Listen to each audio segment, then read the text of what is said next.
What's up, everybody? This is Flash001 USA, and today is Sunday, all day today. It's February 19th, the year is 2017, and it's around 3 p.m. in the afternoon here. Now, this is going to be another building update video, but with a slight twist to it. So I'm going to change gears on you. Today, we're going to cover the power source for this building, which is to the left of me on the opposite side of the wall over here, technically to the right for you on the video. And I can actually run this building in two different modes. I can either run online, in other words, I'm getting my power from the power lines out there, or I can run the building offline, independent on its own power source.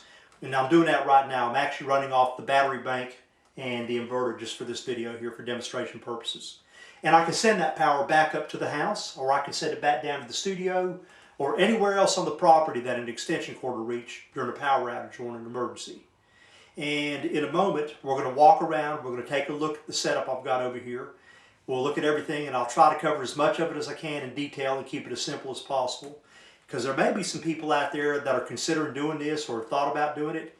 So hopefully I can give you some information to put into your toolbox, and you can take this information and run with it, or maybe do spin-offs with your own ideas for a setup.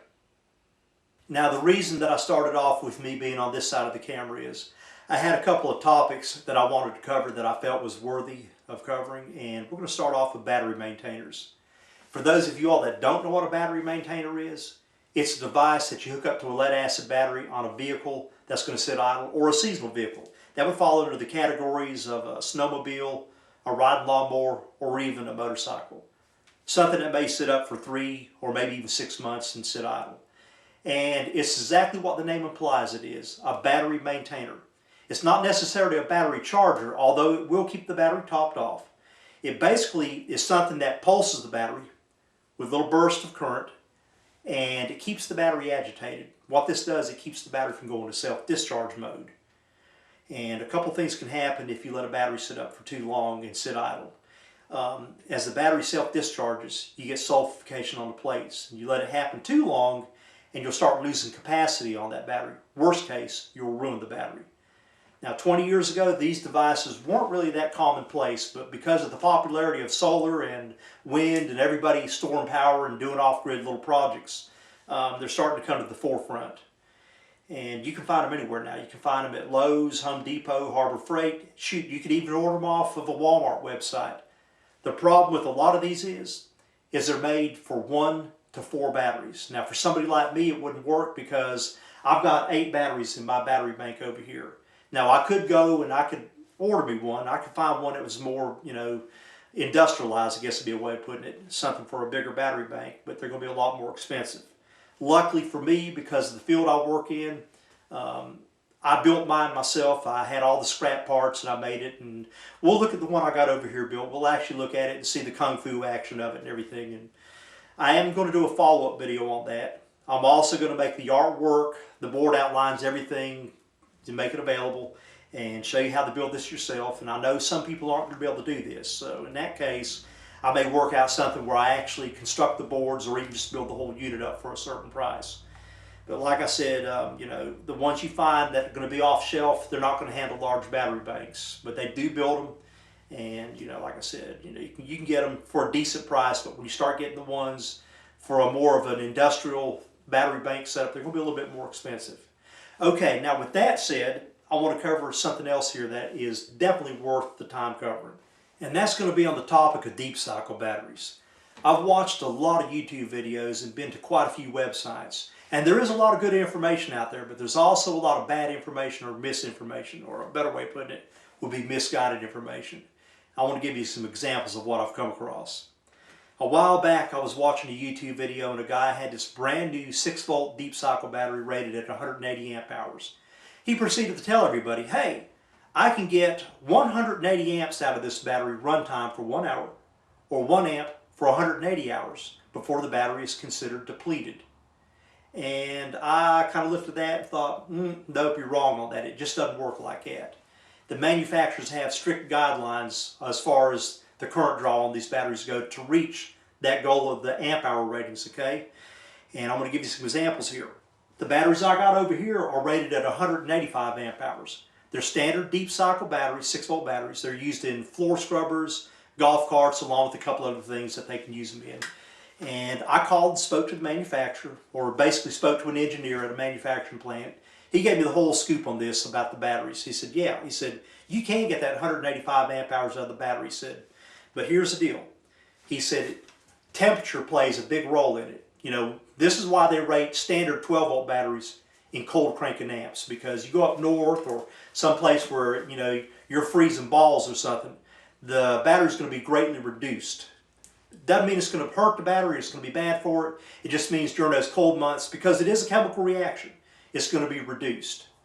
And he said that's the first thing you got to take into consideration. He said the second thing is, provided the temperatures are met, the stars and the moons are in the right place, everything is where it should be, you can only draw a maximum of 20 amps off that battery in that little, you know, time frame right there. And he said you're going to get that 185 amps out of that battery. In other words, what you're going to wind up with for that 6 volt battery will be 120 watts for a total of 9.5 hours before the battery was considered depleted or run down.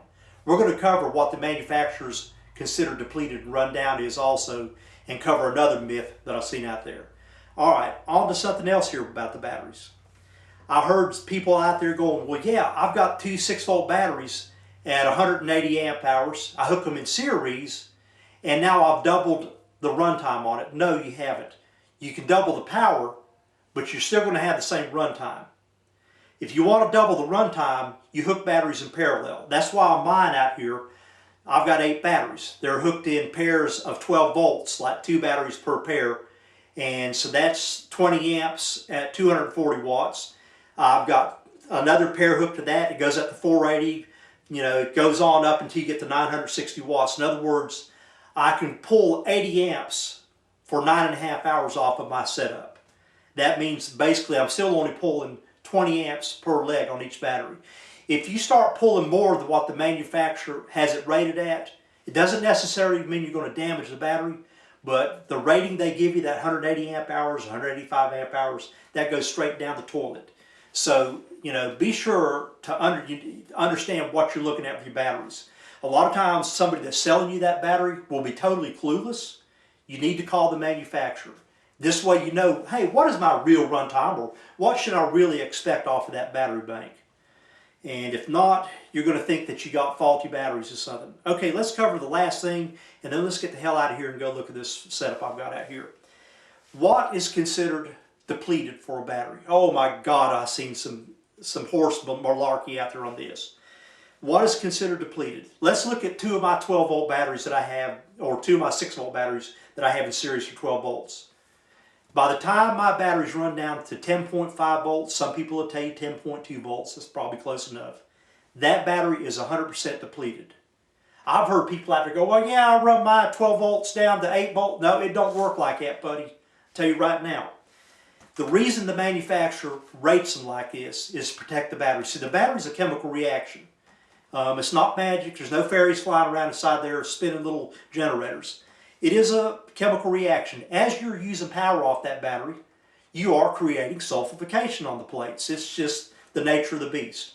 The manufacturer knows, hey, look, if you got a 12 volt battery, this probably applies to car batteries too, and you run it down to 10.5 volts or 10.2 volts, you're going to have sulfification, but it's not going to be damaging. Not unless you just let it set up for months on end. Then you're going to probably ruin the battery. They know if it runs down to 10.5 volts, you can charge it up and totally reverse it and not hurt the batteries. Now, deep cycle batteries, they can take a little bit more of a beating. So, you know, you're going to get many more cycles off that battery before you wind up, you know, using the battery up and it's time to change them out. So the key things to remember here, guys, deep cycle batteries have a rating. Call your manufacturer that made the battery. They're going to tell you, yes, to get this amp hours out of the battery, you need to stay within a window of this to draw the current off of it. By the way, 20 amps maximum on my batteries. If I draw less than 20 amps, those amp hours start shooting way up. Okay, it starts getting better and better. They'll tell you that also. But when you start going the other way, you start exceeding the manufacturer's, what they suggest you should draw off that battery, you plug your nose, it's going to start stinking. You're going to go, let's get an example. Let's say I decided to draw 40 amps off that battery. And remember, I was getting 9.5 hours. I'm not going to get half of that at 40 amps. It's going to drop way down. It's going to drop down about an hour and a half, maybe 2 hours maybe 2.25 hours if I'm lucky. I know this. I tried the experiments myself here. I played around with this stuff just to see what would happen. So the first thing you got to do is stay within the rated amp hours of your batteries. Second thing is, never run the batteries down past 10.5 volts. Even my inverter in here has an automatic shutoff on it. It protects the batteries. They already built that into it. So that's the next thing. The third thing is never let your batteries sit up when they're depleted, because if you do, you're asking for trouble. That sulfification will set in on those plates and you may not get it off, which means you'll greatly reduce the runtime on your batteries. Okay guys, I didn't mean to talk your ear off on this. I wanted to clear up some misconceptions. On that note, we're going to pack the camera up. We're going to take a walk out here and look at the setup I've got running. So take a standby. Thanks. All right, let's go take a look at the backup auxiliary power room. Whoop, I want to show you something here, and I'll tell you why here in a minute. Okay, for the purposes of the video and to demonstrate a couple things, I did run all of the lights in the building. There's the one on the bench. There's the interior lights for the shop and the exterior light here. In the back, I'm running 2 more lights, one exterior and one interior light for where the battery bank's at.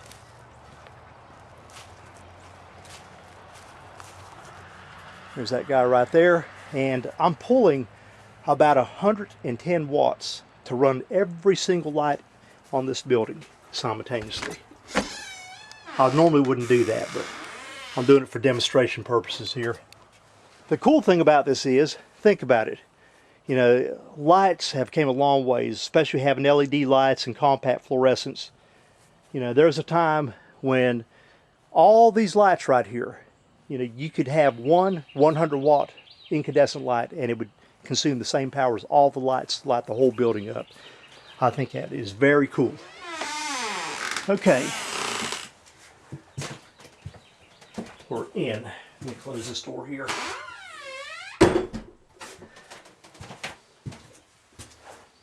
I'm going to go slow so that everybody can kind of absorb what I've got here, and we'll cover everything, and I'll be sure to do it as much detail as possible for you here. This is my wall of electronics. Down here is the battery bank, and that box sitting on the edge over there, that's my battery maintainer. That's the one that I built. And as I had mentioned, I will be doing a video that covers just that. And I will make the artwork and all the schematics available for anybody that wants to try it. You can see the wiring coming off the inverter going over here to the fuse box, and we'll cover that in a minute too. Okay, let's take a look inside the battery bank. I think that would be a good place to start. I got to do this one-handed, so I got a camera in my hand here. And why does that sound like a cliche line that you always hear everybody say on YouTube? Okay, I should have that etched somewhere on the building. Okay. You can see right here that I do have breather holes on it, and this is so that when the batteries are charging or discharging, or even during warm times, that the heat can dissipate out of here. I want to show you something here. I got screen on the top of this, that way I wouldn't have to be concerned about a screwdriver or something falling down in there, or a metal object or whatever, and creating havoc if it landed in the wrong place. And something else here too, there are breather holes on the inside of this box here, okay? So you can see this, they're on both sides of it. I don't know if you're going to be able to see them over here, but we'll try. I want to get a above shot here, and hopefully you'll be able to get a view of this, see all the batteries in here. And as I've mentioned, I am running 8 6-volt batteries in a series parallel configuration. So this is one bank here, 2, 3, 4, and for each bank that's 240 watts at 20 amps continuous current for 9.5 hours, provided everything is perfect, temperature and everything is, just right on the money to get the manufacturer's rated specifications out of these. So we're looking at 240, 480, 720, 960. So basically, guys, it's a glorified gasoline generator is what it comes down to. But the thing about it is, where it pays off is it's convenient, it's always there, and it's always waiting to be used. Let's take a closer look here. And I'm going to show you something else here. Now, originally I was going to do this with all jumper cables. Man, they just wanted too much money. I went down to the AutoZone and a couple other places, and they were smoking something. They were just too proud of the wires. They wanted too much money for them. So what I did was I used 3 16-inch steel bars. I cut them off, and I guarantee you I've got less than $5 worth of steel here. I already had the paint laying around, so that was free, but you see what I did? I kind of color coded it. So there's 1, 2, 3, 4, and I cut those bars off, just measured everything out for these particular batteries, and it works perfect. Now, as mentioning about saving money on wiring, this is 2-gauge wire. Do not go buy the cables pre-made, not unless your last name is Rockefeller or something like that. Let me make a suggestion.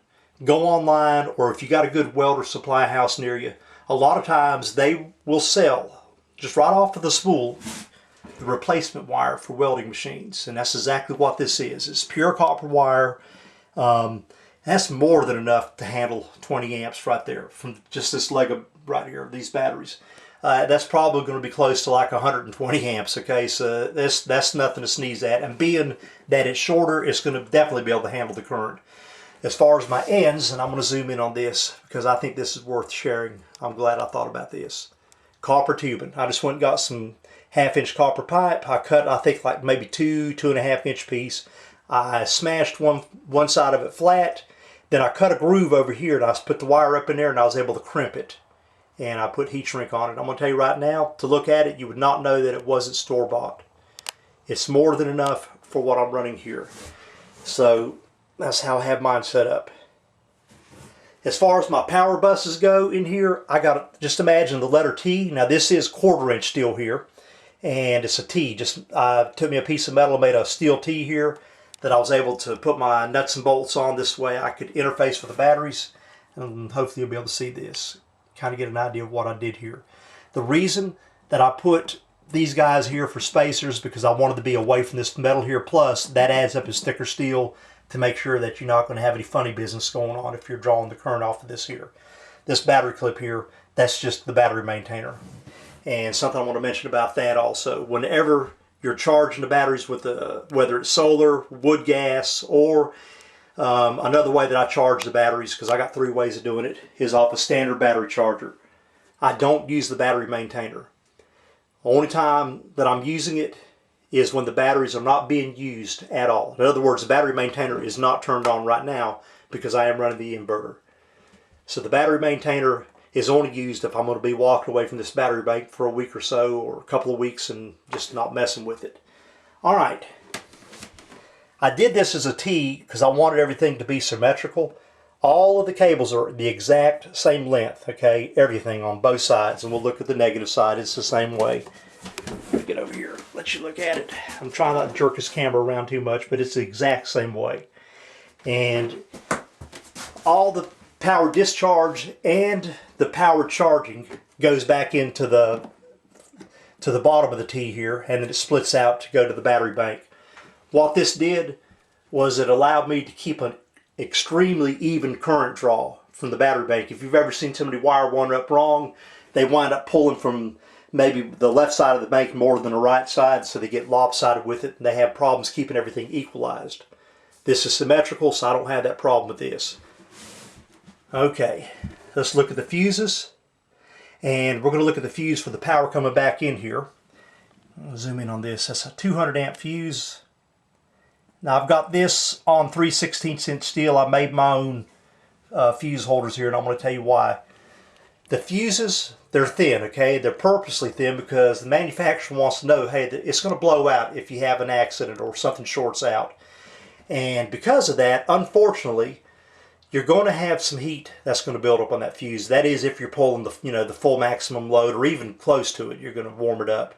And anytime you're warming something up, the resistance is raising up with it, which means it starts acting like a resistor. So that means you're going to have a voltage drop across there, and you're going to lose some of your runtime right there that would normally go to your inverter. That's just, when you're talking a 12-volt inverter, it's going to run probably down to about 10.5 volts, then it's going to shut off to protect the battery bank. And you can lose up to 0.25 volts across the fuse if it's getting warm enough. So I seen that as a problem, so I went ahead and made sure the fuses were heat sinks. So that's one of the fuses. The one below it, this guy here is for recharging. This is for the wood gas or the alternator. You know, either way you want to look at it. It's for the input going back into it. And of course it all ties back to the center of the T there so that it gets, you know, spread out evenly. Over here is my solar input at the very bottom of the T, and that'll supply 40 amps of DC going back to the battery bank, you know, provided that the sun is right on the panels and I'm delivering full panel down here, power from the panels down here. So that's all good. Now, a lot of people, you know, they like to use a 12-volt system, and that's the most common setup if you're just running a small setup.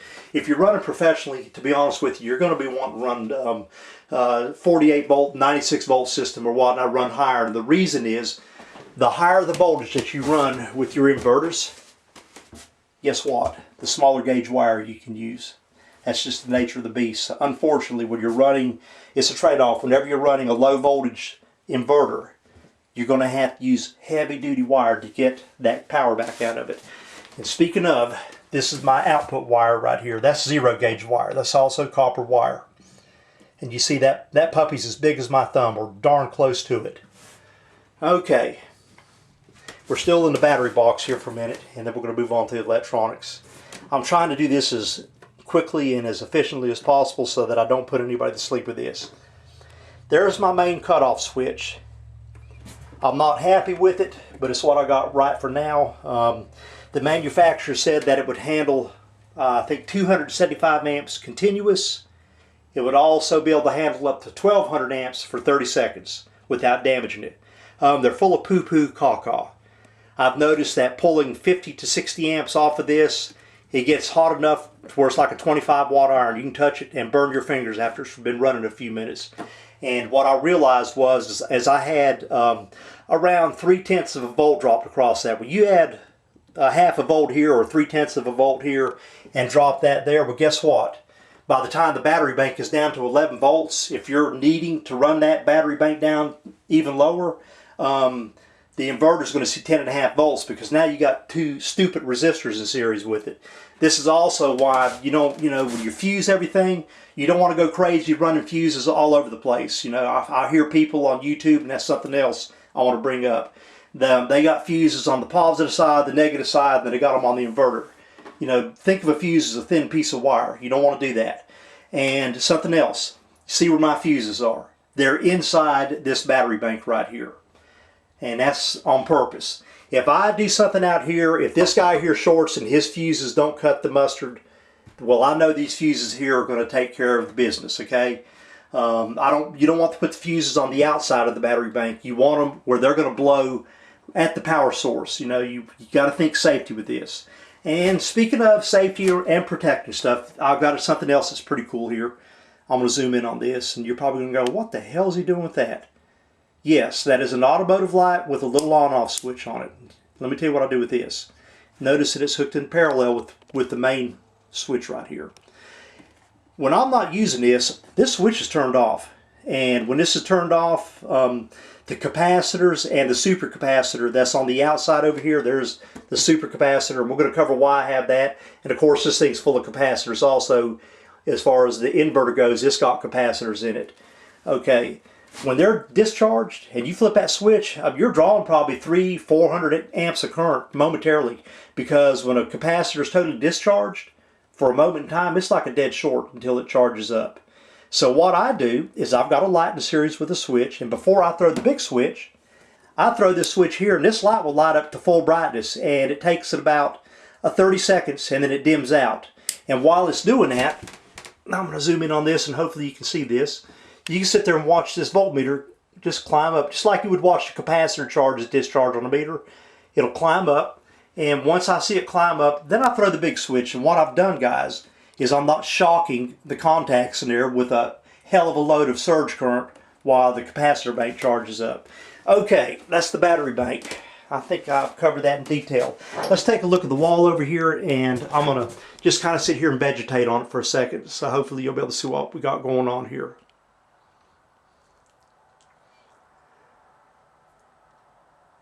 I tell you what, and we're going to come back to this. I should have covered this, my bad.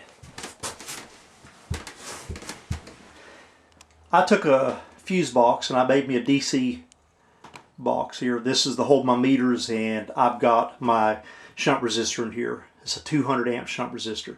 So this meter here is for the voltage. You see right now we're sitting around what? Let's get this in focus. Almost, just not quite 13 volts, about 12.8 volts. And let's look at this meter here. I should be drawing roughly 10 amps. Yeah, if you see where it's on the first notch, so I'm drawing about 100 watts. That's what I said I'm running, you know, all the lights near about 100 watts. Also, I've got the solar over here. Notice it's going to read a little bit lower voltage. But it's showing 12.3 volts on the battery bank. And believe it or not, I trust this mechanical meter. I like mechanical meters, especially for this part of it. And this meter here tracks my $500 digital meters closer than this digital guy up here does, but it's close enough for government work. Let's look inside of this thing here. Let's see what I got. Okay, what we got here is a shunt resistor. That's 200 amps.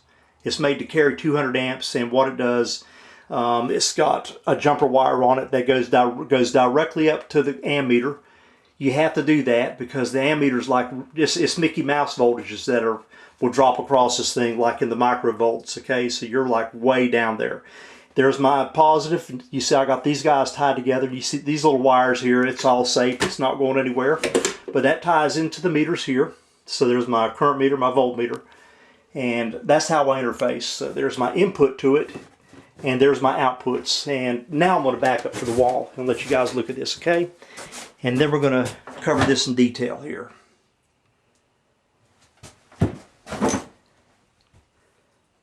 All right.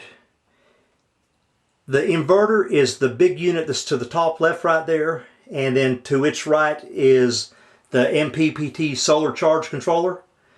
Below the inverter is a supercapacitor. And I'm going to tell you why I've got that. And I guarantee you there's you guys that are in the know, you already know why I've got that on there.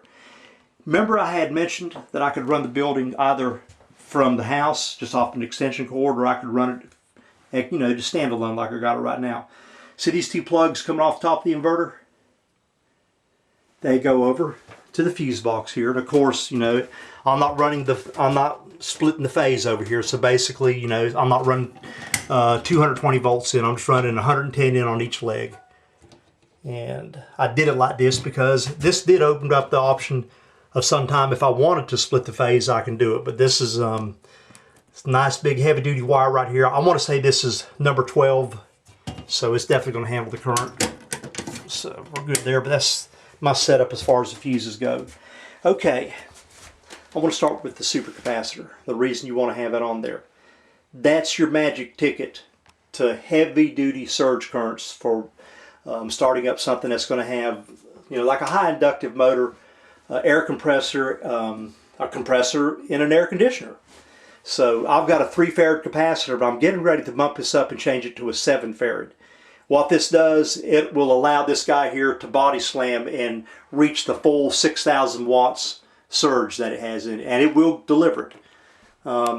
I've turned this thing on where I've had something that surged, and I've watched that 200 amp meter on the left hand side literally slam, okay? To the point I wound up putting something on the back of it to help buffer it a little bit, put a capacitor on it so that it wouldn't be able to slam as hard as something turned on. So we've got the supercapacitor here, and we got the meter here which goes to the Renogy solar controller here. So that's what I've got right there.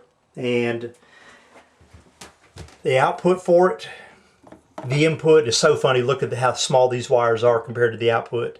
That's because we're coming in here with a high voltage, you know, with a lower current, and converting over to a lower current to, you know, to a higher current to lower voltage. So there you go. Now you know why I was saying it is to your advantage if you're running a 48 volt or 98 volt system. But you know, the thing I like about this, it's all off-shelf parts. There's nothing fancy here. I can go get these inverters all day long off the shelf. And if I go up to a 48 volt system or something like that, then you're going to have to make a drive into a big city or order it offline. And if something went down with the grid, or, you know, heaven forbid something happened, you know, with the country or whatnot, you may not necessarily be able to land your hands on an inverter as easy. So, you know, you want to be able to get your stuff local if possible. But there it is. Hopefully this makes sense what I've got setting up here.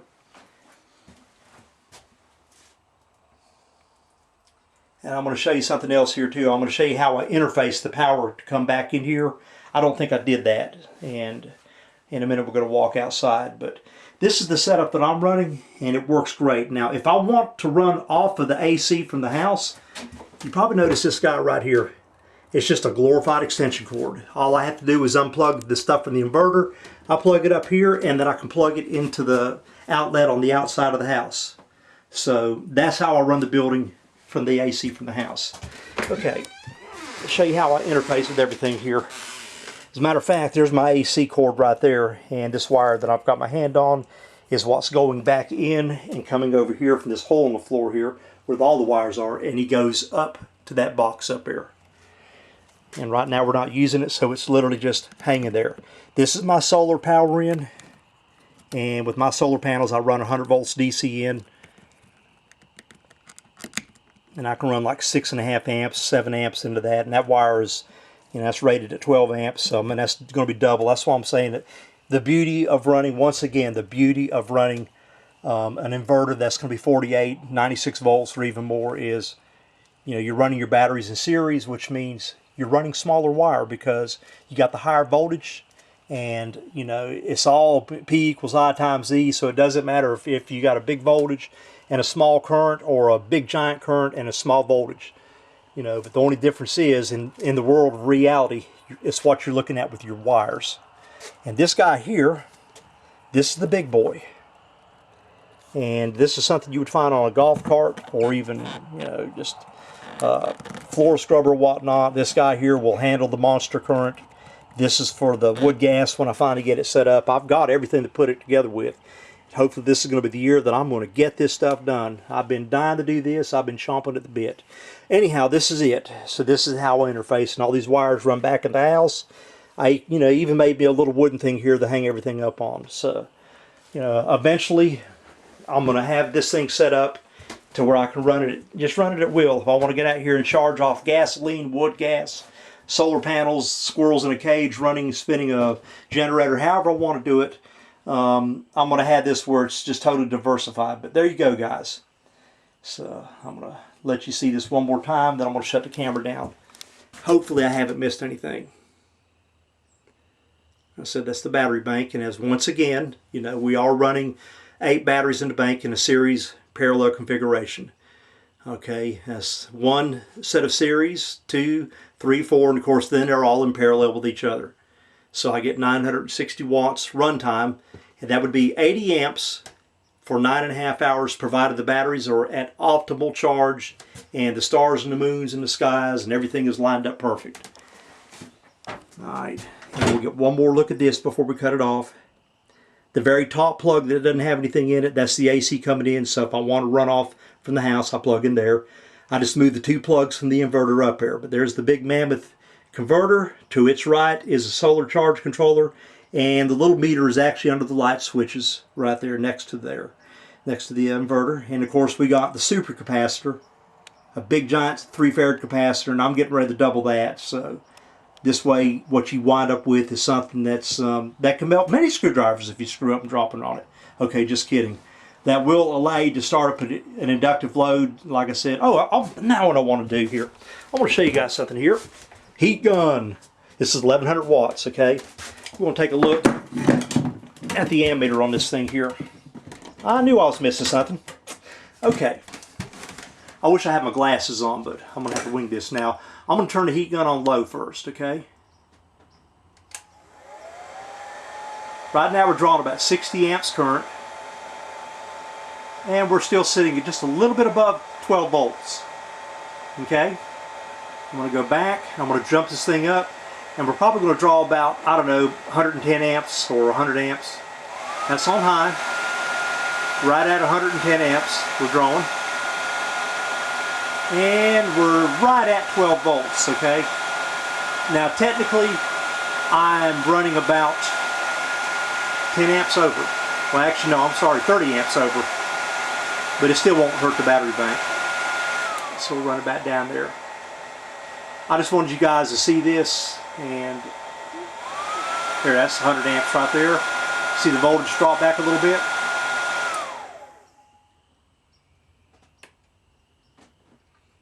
If I thought about it, I would have set up my big bench drill in there and turned it on with the breaker. My God, that thing draws some current. That inductive motor, you'll watch this needle sit there and go ping and come back when you turn it on. And that big drill in there, it draws about 30 amps when it's running. So it's got a monster motor on it, so it will definitely draw some current. Anyhow, hopefully you guys will find this to be useful. If nothing else, maybe it'll feed you some ideas for those of you all out there that are considering doing that. Flash 001 USA, guys. I hope you found this to be useful. So on that note, you guys have a good one. Bye-bye.